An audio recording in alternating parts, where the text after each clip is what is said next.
Itu hari keduanya, hari Minggu, Pak Krisnamurti masuk ke sel tersebut yang selamanya saya tahu namanya sel P. Dia masuk ke sel P, lalu dia bilang, ayo Jess, saya mau ngomong gitu kan. Ya udah, saya keluar. Terus saya dibawa ke satu ruangan yang akhirnya saya tahu ruangan staff. Saya duduk di situ berhadap-hadapan, lalu pintunya dibuka, di depan situ ada kayak meja piket penjaga. Lalu dia mulai mengobrol dengan saya. Pertamanya dia bilang, saya menjatuhkan harga diri saya untuk turun ke tahanan. Gimana? Saya menjatuhkan harga diri saya untuk turun ke tahanan. Kata siapa? Krisnamurti. Bapak Krisnamurti. Lalu saya diam aja. Lalu dia mulai menceritakan kalau saya itu sebenarnya bingung itu tidak meninggal, kalau suaminya tidak teledor.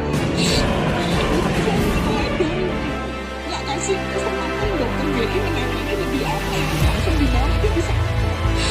Kenapa dia langsung bawa gitu? Kenapa dia ngumpet?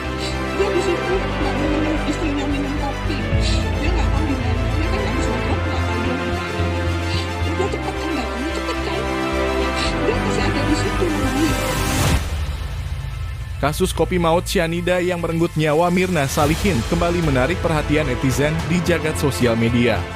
Terutama usai film dokumenter Ice Cold, Murder, Coffee, and Jessica Wongso dirilis oleh Netflix baru-baru ini. Selama kasus ini meledak pada tahun 2016 lalu, ada beberapa pihak yang berperan penting dalam menangani kasus kontroversi kopi cyanida ini. Salah satunya adalah Krisnamurti yang saat itu terlibat dalam penanganan kasus kopi cyanida dan menyeret Jessica Wongso sebagai pelaku pembunuhan Mirna Salihin. Kini usai film dokumenter Ice Cold Netflix tayang, netizen kembali menyoroti rekaman persidangan dan perjalanan kasus kopi cyanida tersebut. Terutama soal bagian di mana Jessica dalam persidangan mengungkap bahwa Krisnamurti sempat menyuruhnya untuk mengaku menjadi tersangka dalam kasus kopi maut ini. Dilansir malangnetwork.com dari tayangan TikTok @jimmybesi yang ditayangkan pada 1 Oktober 2023, berikut ini cuplikan pengakuan Jessica di persidangan.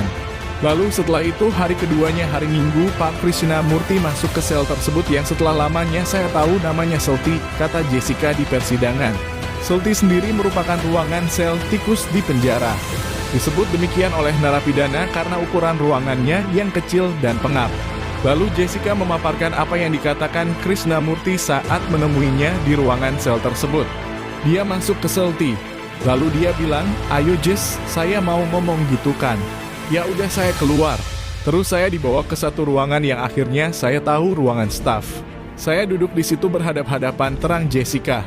Lebih lanjut, Jessica juga mengungkapkan bahwa Krisnamurti mengatakan dirinya berani mengambil resiko dengan jabatannya ketika turun ke tahanan untuk menjadikan Jessica sebagai tersangka dalam kasus kopi cyanida ini. Lalu dia mulai mengobrol dengan saya. Pertamanya dia bilang saya menjatuhkan harga diri saya untuk turun ke tahanan, jelas Jessica. Lalu saya diam aja. Lalu dia mulai menceritakan kalau saya itu sebenarnya bingung menangkap kamu ini bagaimana. Tapi saya berdoa dan saya yakin demi Allah saya harus menandatangani surat penangkapan kamu untuk ditahan di sini. Saya mempertaruhkan jabatan saya untuk menjadikan kamu sebagai tersangka, ungkap Jessica. Kemudian Jessica juga menceritakan lebih lanjut bagaimana Krisnamurti berinteraksi dengan menggunakan bahasa Inggris. Krisnamurti bercerita kepada Jessica soal pengalamannya pernah bekerja di PBB, lama tinggal di New York, dan menunjukkan kepada Jessica bahwa dirinya sebenarnya hatinya baik. Hingga bercerita soal usai menembak mati teroris. Lalu usai bercerita soal dirinya, Krisnamurti akhirnya menyuruh Jessica untuk mengaku. Terus udah gitu dia bilang begini, kamu ngaku aja. CCTV-nya udah ada. Kamu menaruh sesuatu di minumannya Mirna. Itu sudah di-zoom berkali-kali dia bilang, kalau kamu mengaku sekarang, kamu nggak akanlah dihukum mati. Seumur hidup juga saya nggak kasih. Paling juga 7 tahun, lalu dipotong-potong apa-apa paling kamu sebentar lagi keluar, kata Jessica dalam persidangan. Terima kasih atas perhatiannya, mari tetap ikuti perkembangan kasus ini dan informasi lainnya.